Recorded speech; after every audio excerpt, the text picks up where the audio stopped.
Bun regăsit tuturor iubitorilor de bonsai și de arta bonsai. Astăzi nu vorbim despre bonsai și nu vom crea sau vom modela vreun bonsai. Astăzi vorbim despre Sitacusa și Kusamono.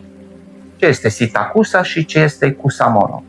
Sunt același lucru, dar folosite în mod divers, au nume diferite. Deci dacă avem această compoziție de plante perene și o ținem pe balcon, se cheamă Kusamono. Deci este o plantă, o compoziție de plante solitare și are această denumire. Iar dacă această plantă o ducem în expoziție împreună cu un bonsai, se cheamă Sitacusa. Este acea plantă care completează un bonsai. Deci dacă știm aceste două definiții, știm cum să le chemăm. Dacă le vedem într-o expoziție, se numește Sitacusa, iar dacă este solitară pe balcon sau pe terasa noastră, se numește Kusamono. Pentru a crea atât un Sitacusa sau un Kusamono, avem nevoie de un frumos ghiveci bonsai și de o plantă, cel puțin o plantă perenă. În acest Sitacusa, Kusamono, sunt mai multe plante împreună. Este o compoziție de plante.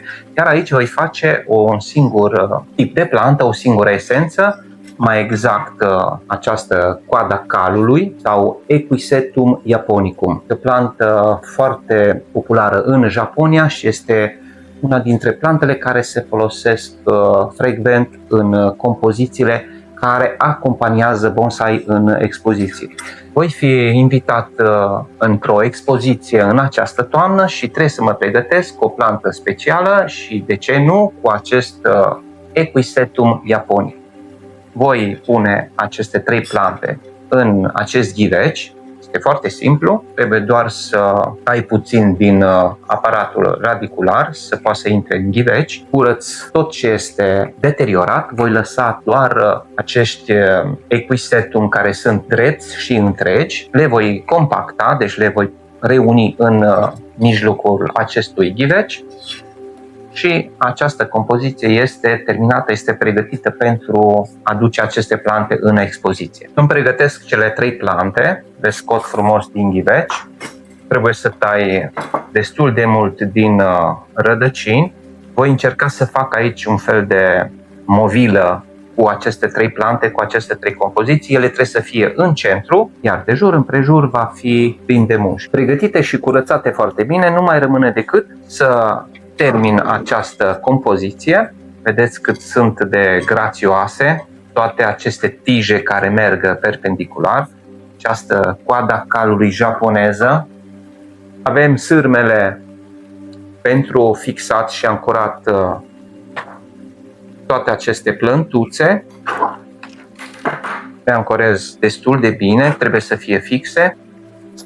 În completare voi folosi un substrat anorganic, granular, specific cultivării bonsailor.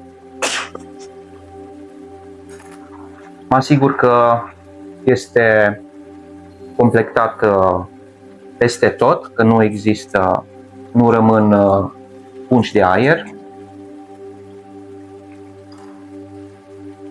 Nu mai rămâne decât să completez cu mușchi pentru a termina această compoziție.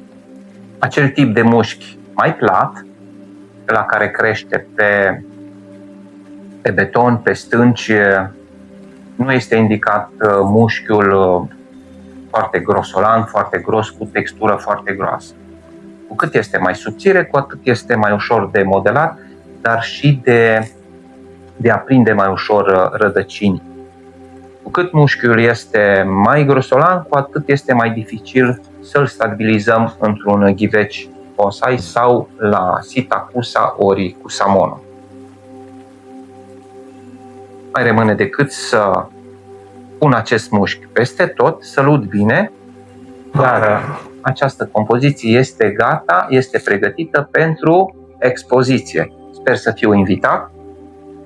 Așa am auzit că va fi această expoziție de la clubul nostru și dacă am plante demne pentru a fi duse în expoziție, voi fi invitat.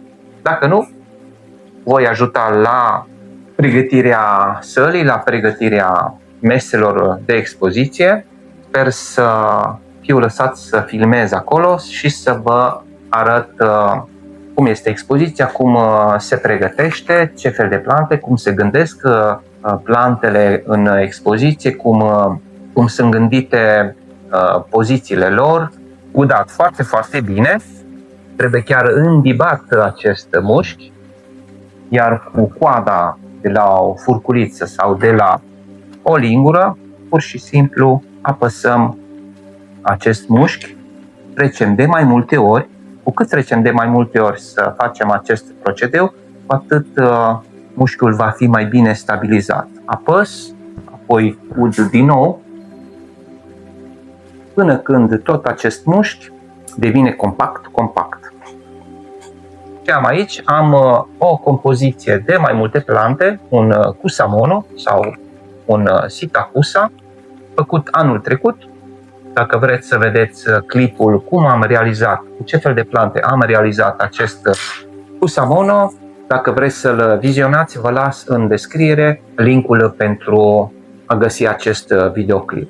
Și această compoziție Cusamono o pregătesc pentru acea expoziție. Aceste plante perene, foarte multe dintre ele au crescut foarte mult de anul trecut până acum, deci trebuie puțin să le scurtez, mai ales acestea care merg foarte mult în afară.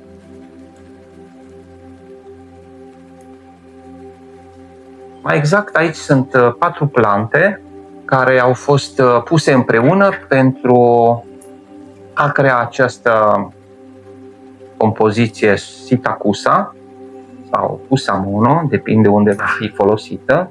Deci atâta timp cât această compoziție o țin acasă, pe balcon, se cheamă Cusamono, iar când o voi duce în expoziție se va numi Sitacusa, pentru că va fi o plantă care completează un adevărat bonsai.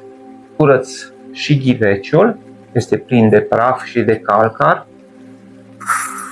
Dau puțin cu ulei pentru a da un luciu acestui frumos ghiveci. Vedeți, are aceste ornamente pe ghiveci, aceste motive floreale, perfect pentru un Cusamono sau un Sitacusa.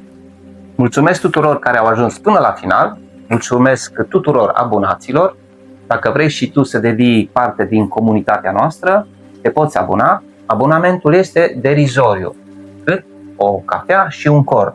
Dar acolo poți beneficia de informații în plus în cultivarea bonsaiilor și mai ales tot ceea ce privește arta bonsaiilor. Până la următorul video, eu vă spun la revedere!